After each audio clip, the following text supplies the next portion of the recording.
Mizanur Rahman Azhari is the brand of Bangladesh. যুবক ভাইরা, আমি বিশ্বাস করি আজহারি এমন একজন মানুষ যিনি he has change the history of Bangladesh. উনি ইতিহাসের চিত্রটাই পরিবর্তন করে দিয়েছে, ঠিক কিনা বলে?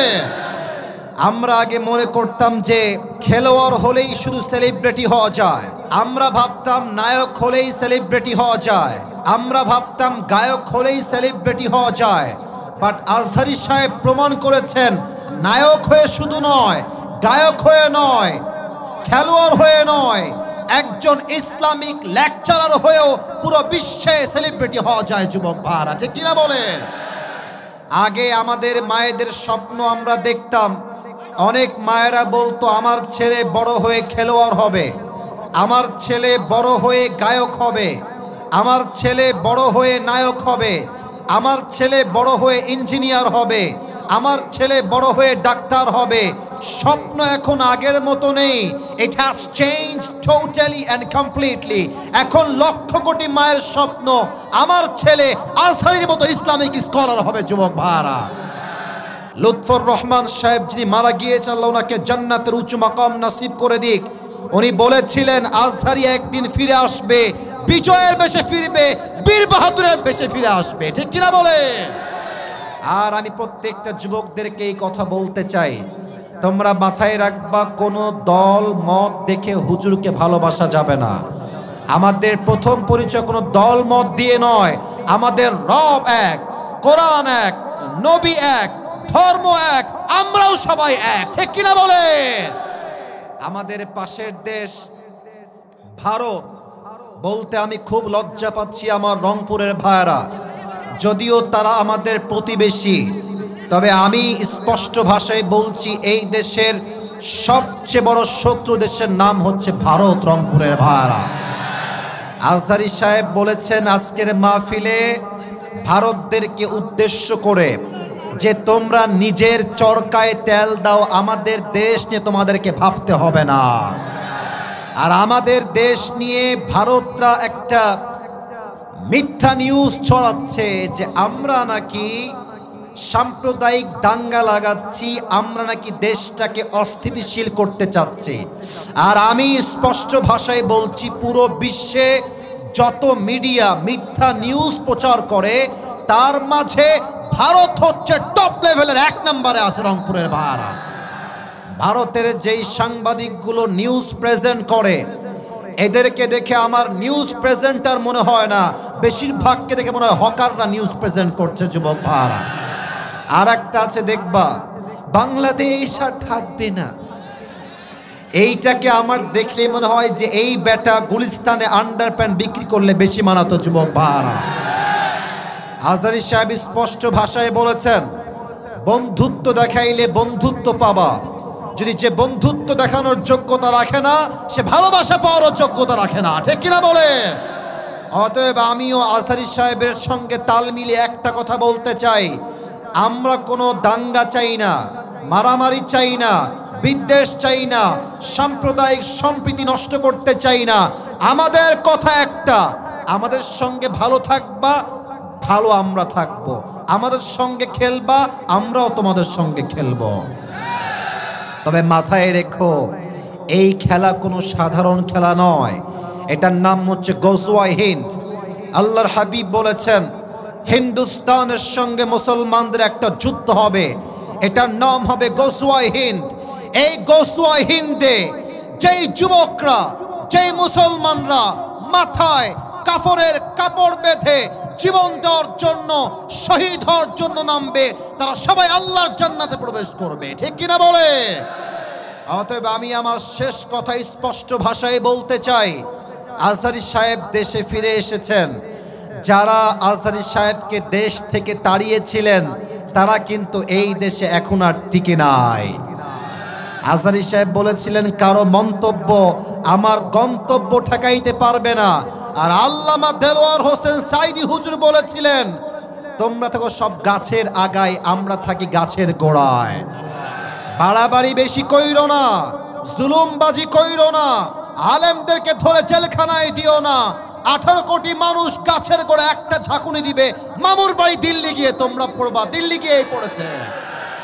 অতএব যারা এখন আবার নতুন করে প্ল্যান করছেন স্বৈরাচারকে বসাবার জন্য, এই রংপুরের জমিন থেকে আমি স্পষ্ট ভাষায় বলতে চাই, যদি আগামীতে আমার মাতৃভূমির প্রধানমন্ত্রীর চেয়ার কোনো স্বৈরাচার দখল করতে চায়, কোনো বেঈমান নাস্তিক আমার দেশের ক্ষমতা নিতে চায়, স্পষ্ট ভাষায় বলছি, আগামীতে জীবন দেওয়ার জন্য এই রংপুরের জমিন থেকে একটা শহীদ আবু সাঈদ নয়, হাজার হাজার শহীদ আবু সাঈদ মাথায় কাফনের কাপড় বেঁধে শহীদ হওয়ার জন্য রাস্তায় নামবে, বুকের তাজা রক্ত দিবে। কাকার হাত তুলে আল্লাহকে দেখা দাও।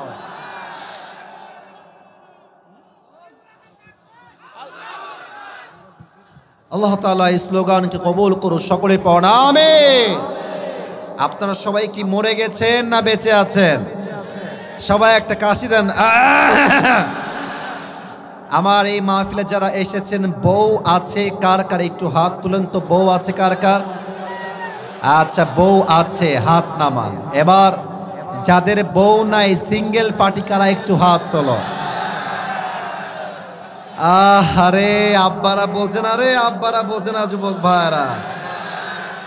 আমি যা দেখতে পাচ্ছি 80% বেশি সিঙ্গেলরা আজকের মাহফিলে এসেছে। তোমাদের কষ্ট কেউ না বুঝলেও কিন্তু আসিফ হুজুর বোঝে যুবক ভাইরা। আমি আমার আব্বাজানদেরকে বলতে চাই, আব্বাজান নিজের পায়ে দাঁড়া, এই স্লোগান অনেক হয়ে গিয়েছে। আমি স্পষ্ট ভাষায় আগেও বলেছি, আজও বলছি, আমার যুবকদের শীত দূর হবে কম্বল দিয়ে নয়, ল্যাব দিয়ে নয়, একমাত্র চরিত্রবান বউ দিয়ে আমার যুবকদের শীত দূর হবে রংপুরের ভাইরা। আল্লাহ প্রত্যেকটা আব্বাদেরকে বোঝার তৌফিক দান করুক, আমিন। তবে আব্বাজানরা মাঝে মাঝে বুঝলেও মেয়েরা কিন্তু বুঝতে চায় না। অনেক মেয়ে বিয়ের সময় টাকা ছাড়া বিয়ে বসতে চায় না যুবক ভাইরা।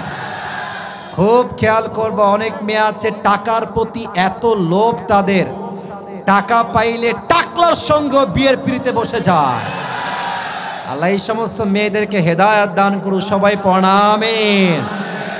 আমার যুবক ভাইদের কষ্টকে আল্লাহ এই শীতকালে দূর করে দিক, পড়েন সবাই আমিন।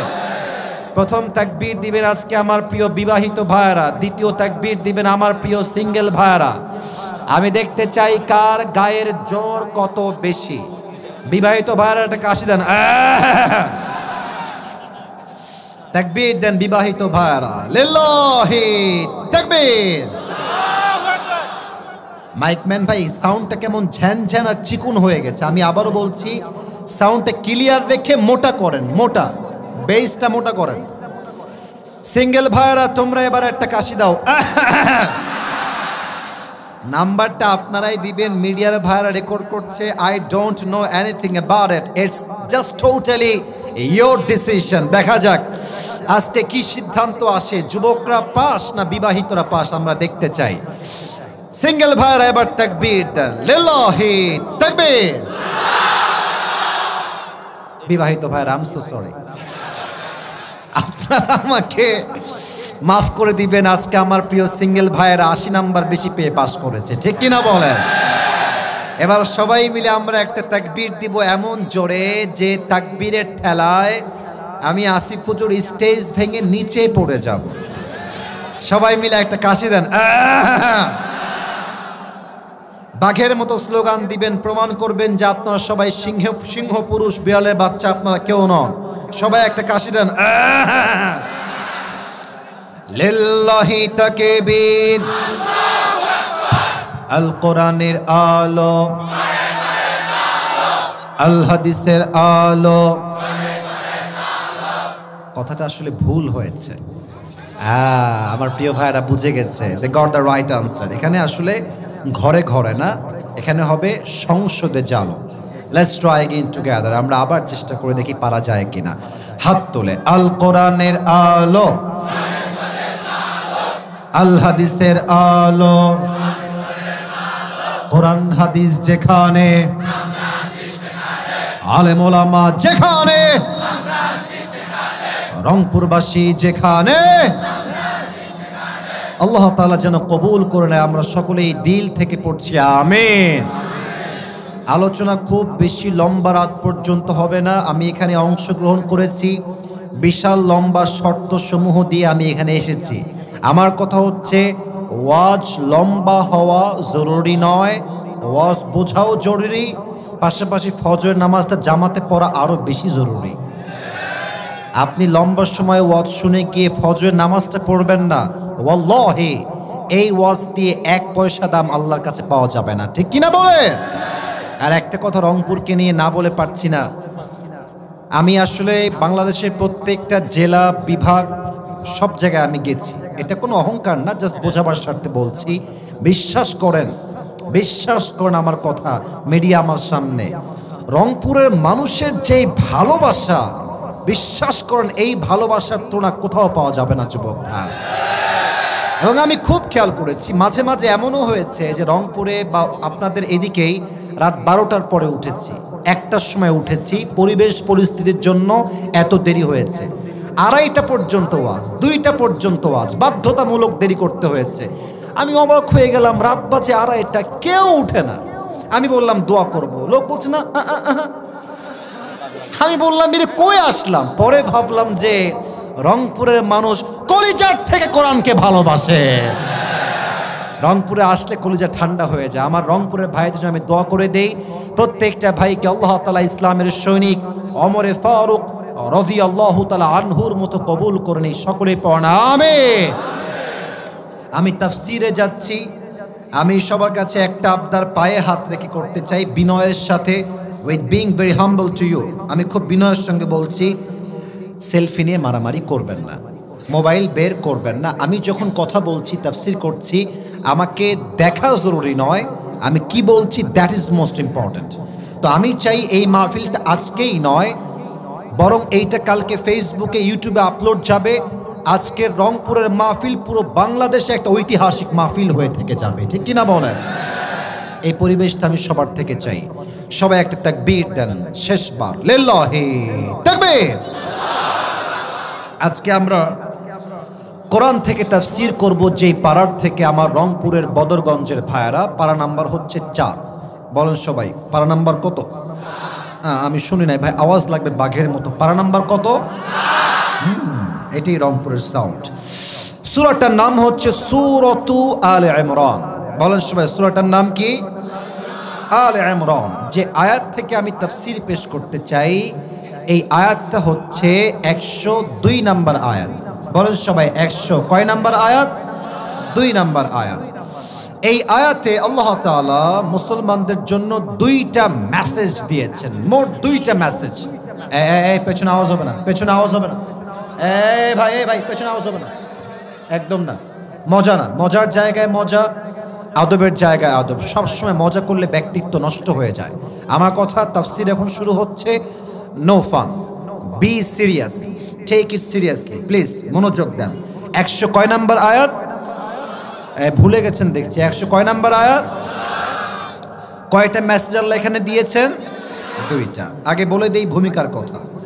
যে কোনো আয়াতের তাফসীর পেশ করতে 4টা বিষয়, that is very important to talk about. 4টা বিষয়ে কথা না বললে কোনো আয়াতের তাফসীর কখনো পরিপূর্ণরূপে সম্পূর্ণ হয় না।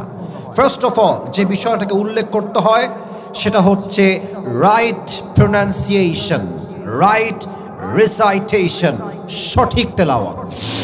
নাম্বার 2 হচ্ছে রাইট ট্রান্সলেশন, সঠিক তর্জমা।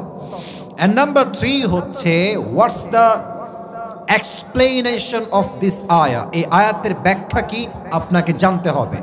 And the 4th is what's the lesson, I repeat again, what's the lesson that you have got from this surah। 4 number হচ্ছে এই আয়াত থেকে আপনি শিক্ষা কি পেয়েছেন। এই 4টা বিষয় না জানলে একটা আয়াতের তাফসীর কখনো সম্পূর্ণ হতে পারে, কথা বলেন সবাই, সম্পূর্ণ হতে পারে। আমি প্রথম থেকে শুরু করছি, একদম 1 নাম্বার থেকে। প্রথমটাই হচ্ছে তেলাওয়াত। আমি তেলাওয়াত করছি ডানে, আবারও বলছে এই ডানের ভাইরা, এই ভাইরা আমার, পায়ে আপনাদের হাত। এর চেয়ে বিনয়ী হতে পারবো না, বারবার সাউন্ড চাই না। অনেক মিডিয়ার লোক আছে, রংপুরের মাটির বদনাম আমি সহ্য করতে পারবো না। মেহেরবানি করে চুপ থাকেন। আর যারা ধাক্কা দিচ্ছেন ডানে যান, কলিজার ভাই পায়ে আপনার হাত। এর চেয়ে আদব নাই আমার কাছে, একটু ডানে যান। মেহেরবানি করে আওয়াজ করবেন না, ঠান্ডা মাথা লাগবে তাফসীর করতে, ঠান্ডা মাথার প্রয়োজন। আমি তেলাওয়াত করছি, রংপুরের বদরগঞ্জ ভাইরা তেলাওয়াতটা দিল থেকে শুনবেন। আউযু বিল্লাহি মিনাশ শাইতানির রাজীম। বিসমিল্লাহির রহমানির রহিম। ইয়া আইয়ুহাল্লাযীনা আমানুত্তাকুল্লাহা হাক্কা তুকাতিহি ওয়ালা তামুতুন্না ইল্লা ওয়া আনতুম মুসলিমুন। আল্লাহু আকবার। এটা হচ্ছে রাইট ট্রান্সলেশন নয়, এটা হচ্ছে রাইট রিসাইটেশন, সঠিক তেলাওয়াত। এবার আসুন 2 নাম্বার তরজমা কি। আল্লাহ তাআলা বলছেন, ইয়া আইয়ুহাল্লাযীনা আমানুত্তাকুল্লাহা হাক্কা তুকাতিহি, O you who believed, fear your Lord as he should be feared। হে ঈমানদারেরা, তোমরা রবকে ভয় করো, জাস্ট ভয় করলে হবে না, ভয় করার মতো ভয় করতে হবে। হাক্কা তুকাতিহি, fear your Lord as he should be feared, just ভয় করলেই চলে না, ভয় করার মতো ভয় করতে হবে। এই আদেশটা দিয়েছে এক রব, আওয়াজ দিয়ে বলেন সেই রবকে। Number 1 message for all the people, for all the believers in this world. Number 2 হচ্ছে ওয়ালা তামুতুন্না ইল্লা ওয়া আনতুম মুসলিমুন। বলেন তো আমরা সবাই হিন্দু না মুসলমান? আমি ওয়াজের শুরুতে আগেই বলেছি আমরা সবাই হিন্দু না মুসলমান? তা আমরা যদি মুসলমান হই, আল্লাহ তাআলা কি বলছেন? Do not die expect as a Muslim. তোমাদেরকে যেহেতু একদিন মরতেই হবে, আমি আল্লাহর মেসেজ হলো প্রকৃতপক্ষের মুসলমান না হয়ে কবরে এসো না। তার মানে এই আয়াতের একটা ব্যাখ্যা, তাফসীর রংপুরের ভাড়া বলেন তো সবাই আছে না নাই? এবার আসুন আমরা ব্যাখ্যায় ঢুকে যাই। আচ্ছা, রংপুরে আপনাদের সবচেয়ে বেশি ফেমাস ব্যবসা, যেই ব্যবসা খুবই মানুষ করে, ব্যবসাটা কিসের ব্যবসা ভাই? তামাক। আচ্ছা, বিড়ি খাওয়ার ব্যবসা। আচ্ছা, আবার দিনাজপুরে লিচুর ব্যবসা আছে, তাই না? দিনাজপুরের লিচু কিন্তু খুবই ফেমাস, খুবই ফেমাস। আচ্ছা, যখনই মানুষ কোনো ব্যবসা করে, মানুষ আগে লাভ নিয়ে ভাবে যে এই ব্যবসা করলে আমার লাভটা কেমন হবে। যখন মানুষ বুঝে যায় যে ব্যবসার লাভ অনেক বেশি, যত লাভ, মানুষ ব্যবসা করতে তত বেশি আগ্রহী হয়ে যায়, ঠিক কিনা বলেন? আচ্ছা, মনে করেন যে আমি আপনাকে বললাম 2টা ব্যবসা, একটা হচ্ছে দোকানদারি করবেন, মাসে হচ্ছে আপনার 1 লাখ টাকা লাভ হবে, আনুমানিক একটা লাভ। আমি আপনাকে আরেকটা ব্যবসা বললাম, যেই ব্যবসা হচ্ছে জমির ব্যবসা, জমি কিনবেন সেল করবেন, প্লট কিনবেন সেল করবেন, যার মাসিক বা বাৎসরিক আয় প্রায় 20 কোটির উপরে। আপনি দেখবেন যার মাথায় বুদ্ধি আছে সে দোকানের ব্যবসা বাদ দিয়ে প্লট বা জমির ব্যবসা শুরু করবে। কথা ঠিক আছে কিনা বলে? তার মানে মানুষ যখন লাভ জেনে যায়, মানুষ তখন আগ্রহী হয়ে যায় সে ব্যবসা করতে। আল্লাহ তাআলা বলেছেন যে তোমরা তাকওয়াকে অর্জন করো। তাকওয়া অর্জন করলে লাভ কি হবে এটা আমি আগে বলতে চাই, এরপরে বলবো তাকওয়া কাকে বলে, এই গুণটা আপনি অর্জন করবেন কেমনে। আমি তাকওয়া অর্জন করলে মোট 3টা লাভ হয়, কোরআন থেকে বলতে চাই। আমার হাত দেখে বলেন বদরগঞ্জের ভাড়া, বলেন তো সবাই তাকওয়া অর্জন করলে লাভ হবে কয়টা? আওয়াজটা রংপুরের হয় নাই, সো সরি ফর দ্যাট। বলেন সবাই তাকওয়া অর্জন করলে লাভ হবে কয়টা? 1 নাম্বার লাভ, কোরআনুল কারীমে আল্লাহ তাআলা বলেছেন ওয়া মাইয়াত্তাকিল্লাহা ইয়াজআল লাহু মাখরাজা। যেই বান্দা আমি আল্লাহকে ভয় করবে, আমার সেই বান্দা যখন কোনো বিপদগ্রস্ত হবে, বিপদে পড়বে, কষ্টে পড়বে, আঘাত পাবে, যত বড় বিপদ হোক, আমি আল্লাহর ওয়াদা, আমি আল্লাহ তাকে বিপদ থেকে উদ্ধার করব, এটা আমি আল্লাহ নিজের দায়িত্বে নিয়ে নিলাম। সুবহানাল্লাহ পড়েন আপনারা। ওয়া মাইয়াত্তাকিল্লাহা ইয়াজআল লাহু মাখরাজা, whoever fear of his Lord, Allah will make a way out for them। যত বড়ই আঘাত হোক, যত বড়ই বিপদ হোক, এই তাকওয়ার জন্য বিপদ থেকে আপনাকে উদ্ধার করবে একজন। আওয়াজ দিয়ে বলেন সবাই, তিনি কে? 2 নাম্বার লাভ হলো ওয়ায়ারযুকুহু মিন হাইতু লা ইয়াহতাসিব। যেই বান্দা আল্লাহর ভয় করবে, আল্লাহ রাব্বুল আলামিন তাকে এমন এমন জায়গার থেকে রিজিক দিবে সে কখনো কল্পনাই করতে পারবে না। দেখবেন হুজুরদের বেতন কম।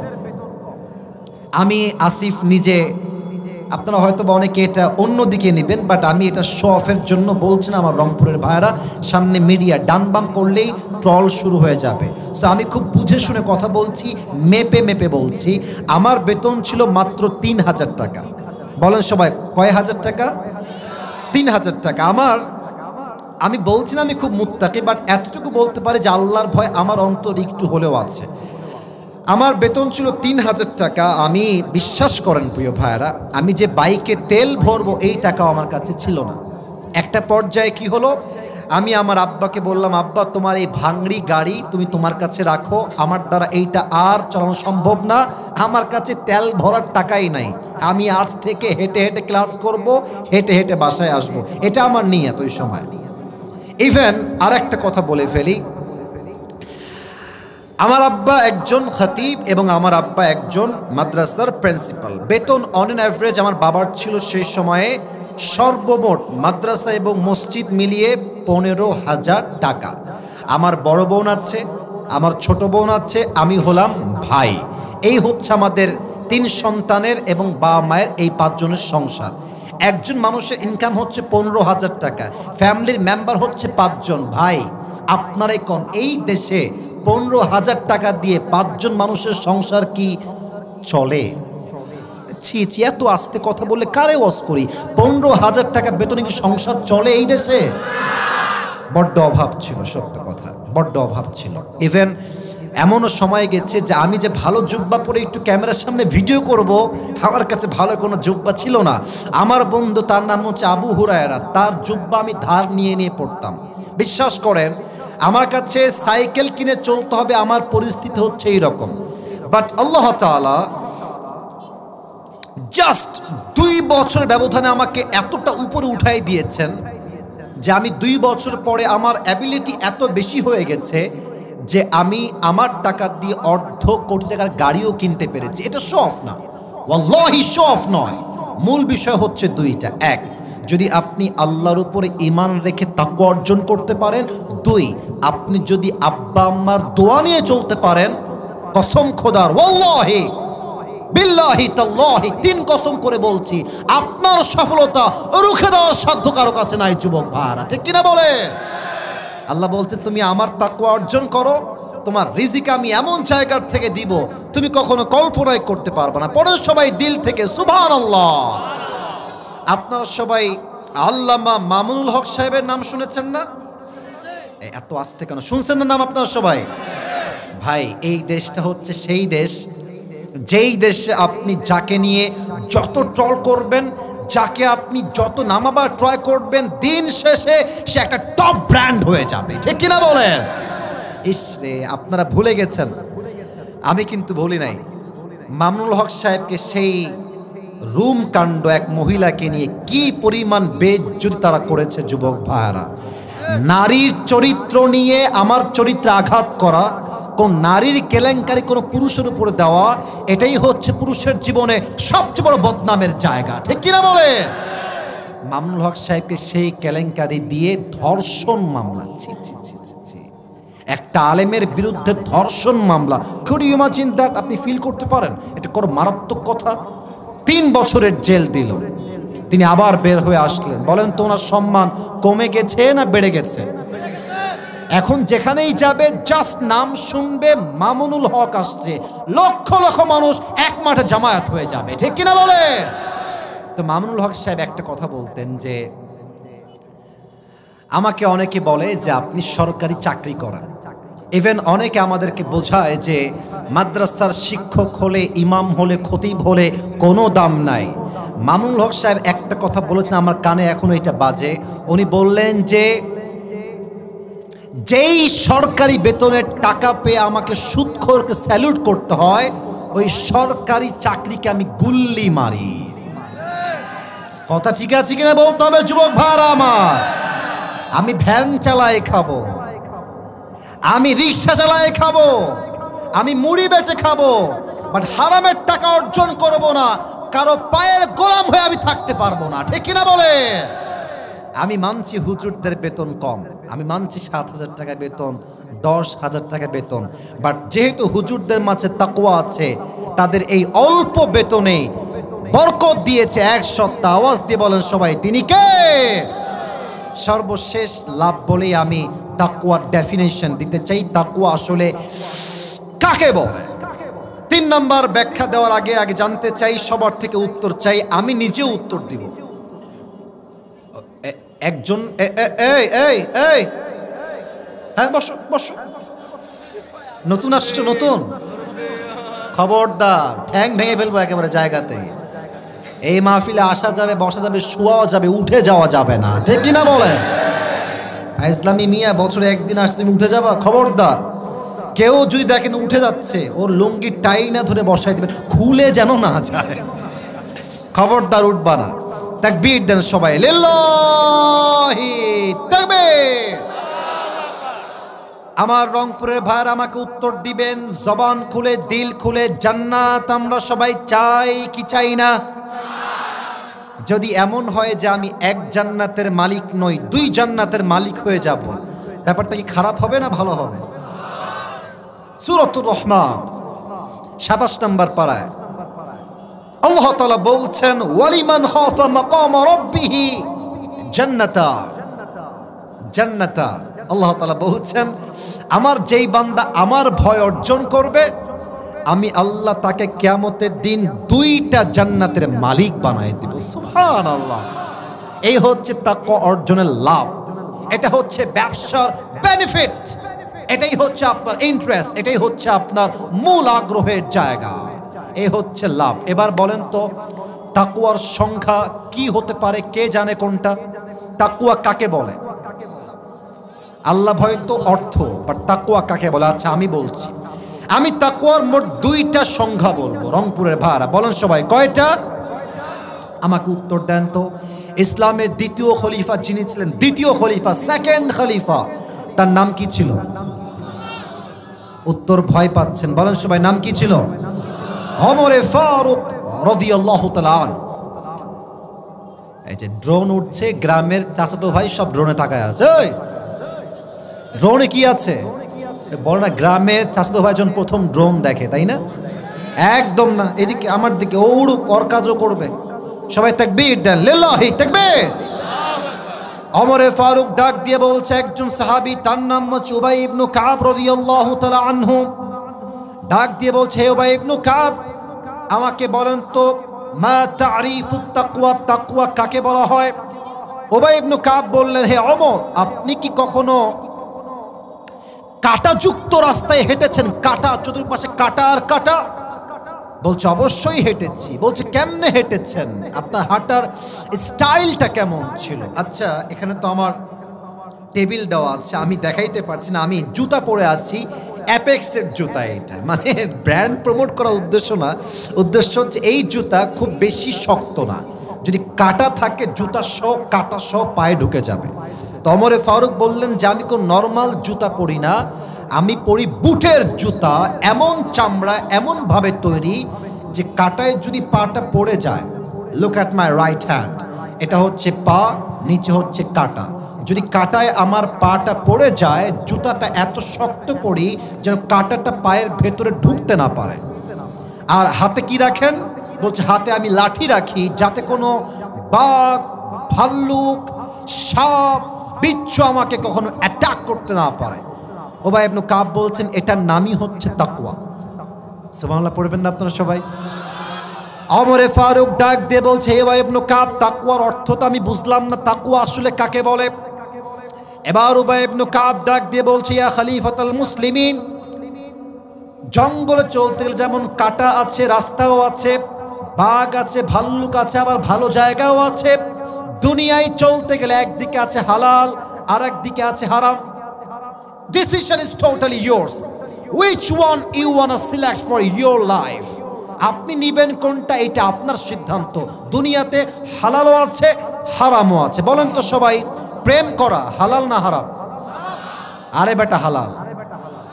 হালাল কবে? বিয়ের আগে না, বিয়ের পরে। ঠিক আসতে বললেন কেন? বলেন সবাই ঠিক আছে কিনা কথাটা? আমি খুব অবাক হয়ে যাই যে আপনাদের রংপুরে সেই দিন আমি একটু বের হয়েছিলাম হাঁটার জন্য। আমি অবাক হলাম যে আসলে কি জানেন, দিনদার মানেই যে বোরকা পরবে, বোরকা পরলেই যে দিনদার হয়ে যাবে, ব্যাপারটা মোটেও এরকম নয় যুবক ভাইরা। তুমি দেখবা পার্কে রাস্তাঘাটে যত মেয়ে ওপেনলি প্রেম করে বেড়ায়, তার বেশিরভাগ বোরকাওয়ালিরাই প্রেম করে বেড়ায় রংপুরের ভাড়া। আরে বাবা, দেখে মনে হবে হাতে মোজা, পায়ে মোজা, মুখটা কি সুন্দর নেকাব দিয়ে মুখটা ঢাকা, মনে হবে यार ये तो अभी के अभी जन्नत से भाग के दुनिया में आई है, ये तो कन्फार्म जन्नती है यार। এত কনফার্ম জান্নাতি মেয়েটা কি করছে? তখন একটা কথা মাথায় রাখবা, আসিফ হুজুর বলেছিল এগুলো হচ্ছে উপরে ফিটফাট, ভেতরে পুরোটাই সদরঘাট রংপুরের ভাড়া। এটা হচ্ছে হারামকে তারা অ্যাকসেপ্ট করেছে, হালালকে তারা অ্যাভয়েড করেছে, তারা মুত্তাকির কাতারে পড়ে না। আচ্ছা, আপনারা সবাই জানেন যে সরকারি চাকরি পাওয়ার জন্য মামা খালু লাগে, এবং পাশাপাশি চা নাস্তা করার জন্য বেশি না 5 লাখ টাকা হলেই চলে। চা খাওয়ার জন্য 5 লাখ, 10 লাখ, 20 লাখ হলেই চলে। আমি আমাদের প্রধান উপদেষ্টা ডক্টর ইউনূস সাহেবকে বলতে চাই, আপনি থাকা অবস্থায় আইন পাস করেন, যেই ছেলে বা যেই অফিসার বা যেই কর্মকর্তা চাকরি নেওয়ার জন্য ঘুষ চাইবে, ওর জিহ্বার টান দিয়ে ছেড়ে ফেলতে হবে যুবক ভাইরা। আপনি হারামকে যদি অ্যাভয়েড করতে পারেন, হালালকে যদি অ্যাকসেপ্ট করতে পারেন, আপনাকে মুত্তাকি বান্দা হিসেবে কবুল করবে একজন, তিনি কে? আচ্ছা, ডিসেম্বর মাস চলছে, এটা কি গরমকাল না শীতকাল? আপনারা মারাত্মক অ্যাক্টিভ, খুব ভাল লাগে ওয়াজ করতে। গরমকাল না শীতকাল? আপনারা দেখবেন আপনাদের দিনাজপুরে প্রচুর কুয়াশা পড়ে, তারপরে আপনাদের ঠাকুরগাঁও, নাম তো শুনছেন সবাই তাই না, ওখানে প্রচণ্ড কুয়াশা। আমি নিজে মাহফিল করেছি তো, প্রচণ্ড কুয়াশা। আচ্ছা, এখন বাজে রাত 11:50, রাত যখন বাজবে 2টা, পুরো রংপুর কুয়াশায় ঘিরে গেছে, সামনে কি দেখা যায় না, পুরোটা অন্ধকার। আর আপনি আপনার বাসায় বসে আছেন, জানালাও lock, your window is also locked, আপনার জানালাও লক, আবার গেটও লক, সব লক, বন্ধ, লাইটটাও অফ। আপনি মোবাইল ফোনটা বের করে ব্লু ফিল্ম দেখছেন, গান শুনছেন, হিন্দি মুভি দেখছেন। আল্লাহ তো মনে হয় এই কুয়াশার জন্য আপনাকে দেখতে পায় না।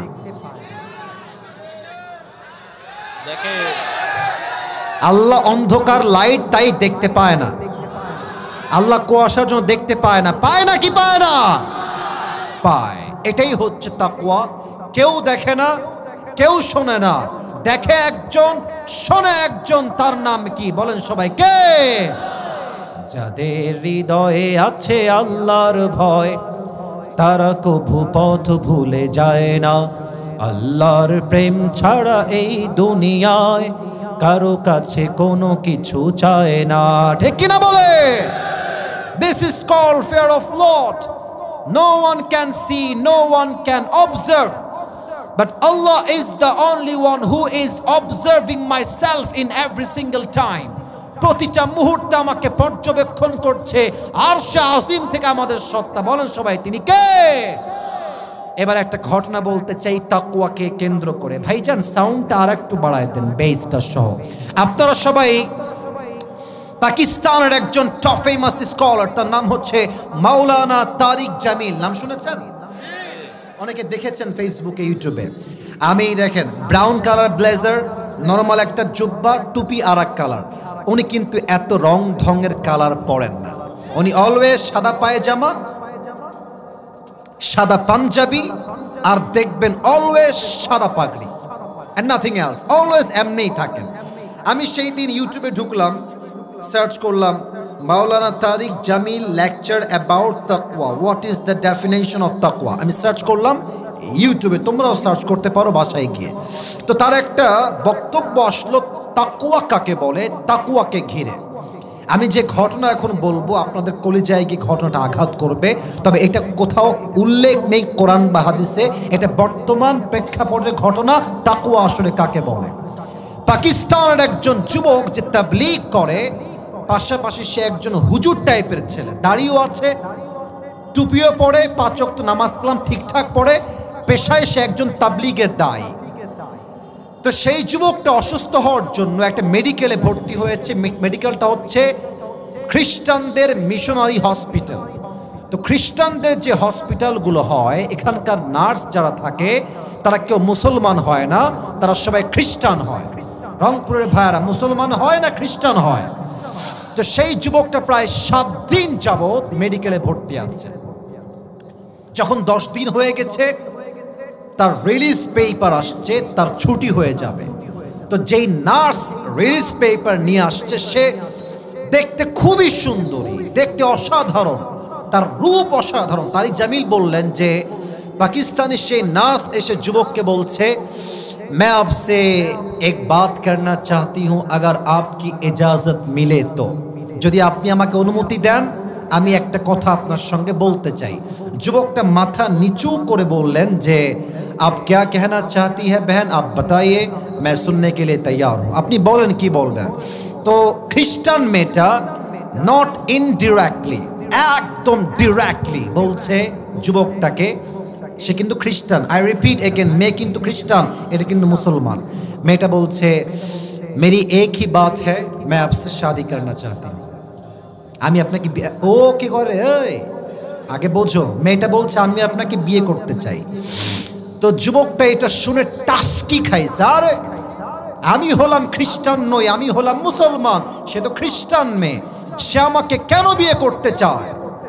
এবার যুবক রাখতে বলছে, বোন आपका दिमाग ठीक तो है, आप तो ईसाई है, मैं तो मुसलमान हूँ, तो आपका मजहब मेरे मजहब तो अलग अलग मजहब है, तो आप चूंकि ईसाई है मैं मुसलमान हूँ, तो हमारी शादी जायज़ नहीं होगी, ये हलाल नहीं हो सकता। আপনি খ্রিস্টান, আমি মুসলমান, আমাদের বিয়ে শরীয়ত সম্মত হবে না।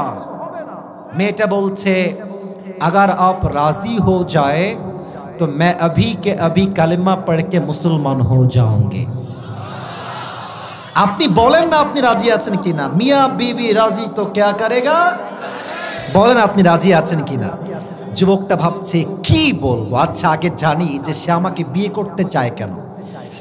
এবার পাকিস্তানের সেই যুবক ডাক দিয়ে বলছে, বোন আমার, এই মেডিকেলে অনেক যুবকরা ভর্তি আছে, তারা অসুস্থ আছে, এতগুলো যুবক বাদ দিয়ে আপনার আমাকেই কেন পছন্দ হলো, আমি কেন আপনার বিয়ের পাত্র হব, কারণটা কি আমাকে বলেন। মেয়েটা বলছে, ভাই আমার, मैं एक बात आपसे शेयर करना चाहती हूँ। क्या बात है, বলেন কি ব্যাপার। বলছে আমি একজন নার্স, এই মেডিকেলে আমি কিন্তু ফালতু আলাপ করতে আসি নাই, আমি তাকওয়াকে হাইলাইট করতে চাই, তাকওয়া কাকে বলে।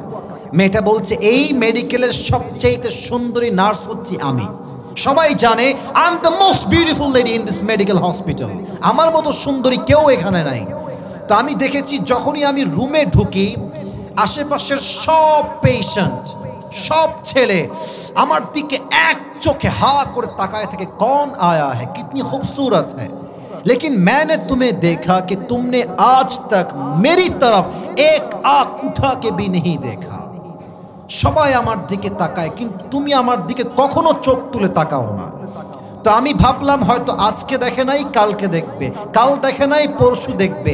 আমি 10 দিন ট্রায়াল দিলাম, তুমি একদিনও আমার দিকে চোখ তুলে তাকাও না। তো আমি বিষয়টা প্রথমে বুঝি নাই, পরে আমি আমার একজন কলিগকে বললাম যে এই যুবকটা কোনো মেয়ের দিকে তাকায় না কেন, আমার দিকে তাকায় না কেন।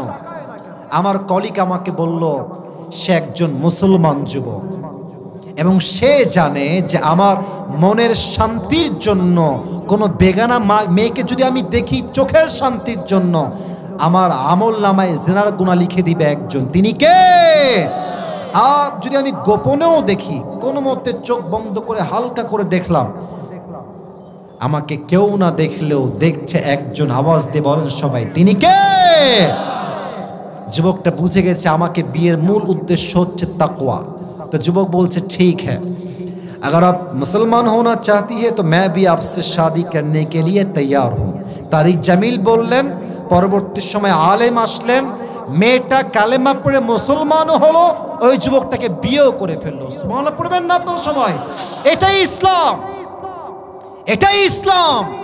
ইসলাম এতটা সৌন্দর্য, এতটা ইসলাম সুন্দর, ইসলামকে যে রিপ্রেজেন্ট করতে পারবে তার হাতে হাজার হাজার বিধর্মী কালেমা পড়ে মুসলমান হয়ে যাবে, ঠিক কিনা বলে?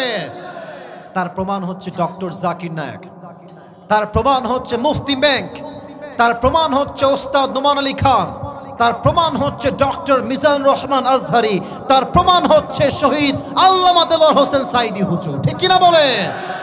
ইসলাম হচ্ছে পৃথিবীর সবচেয়ে সুন্দর ধর্ম। ভাই 12টা বেজে গেছে, আর কিছুক্ষণ ওয়াজ না, শেষ করতে হবে, 1 ঘন্টা হয়ে গেছে। তো ওয়াজ কি চলবে না শেষ হবে? ভাই শুনি নাই, চলবে না শেষ হবে?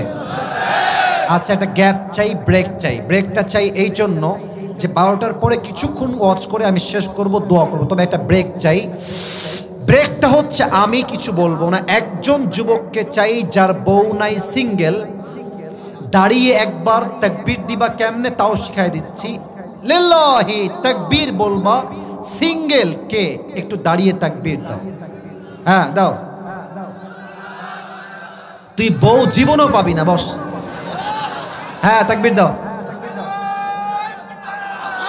এই যে এখানে ডান দিকে, হ্যাঁ তুমি দাও, তুমি দাও।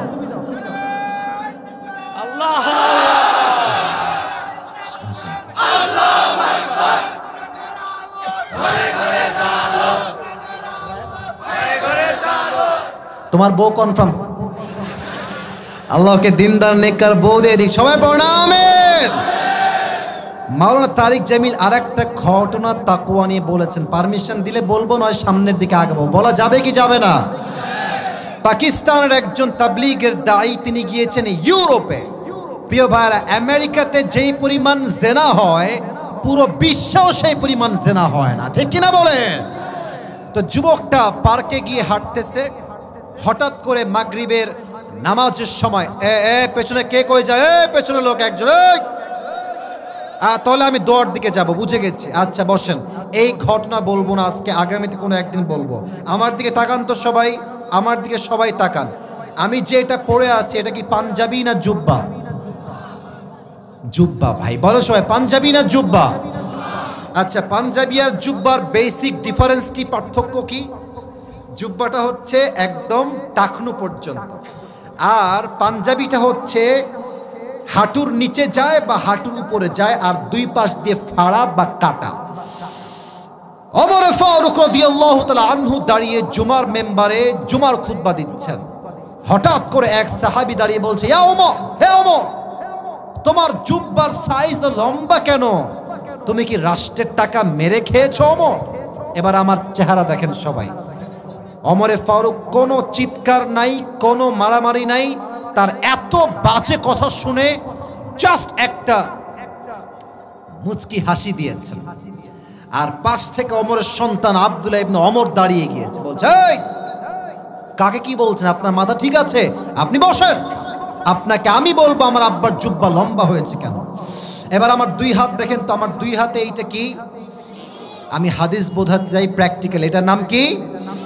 আচ্ছা, আমি হাদিসটা বোঝাবার জন্য টিস্যুর একটু অংশ ছিঁড়ে ফেলছি, জাস্ট হাদিসটাকে আমি আপনাদের সামনে বোঝাতে চাই প্র্যাকটিক্যালি।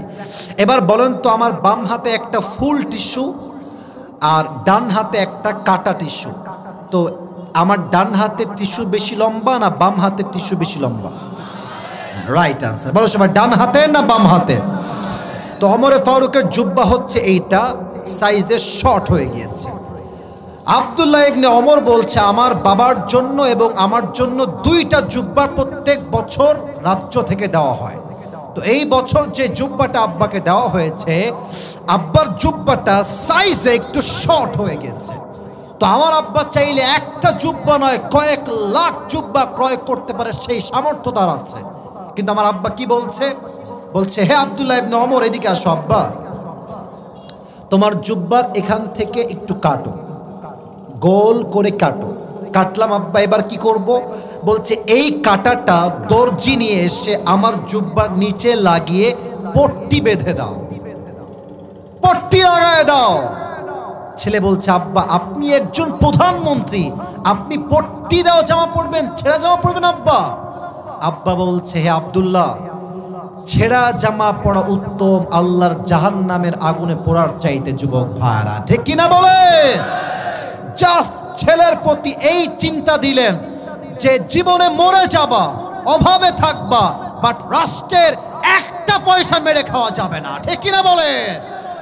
আমাদের 3 আগস্ট যখন ঢাকার মেট্রো রেলে আগুন লাগলো, আমাদের কনফার্ম জান্নাতি মাননীয় প্রধানমন্ত্রী আপা, আমাদের সকলের ম্যাডাম, উনি একটা সাংবাদিকদেরকে নিয়ে সম্মেলন করলেন, সংবাদ সম্মেলন।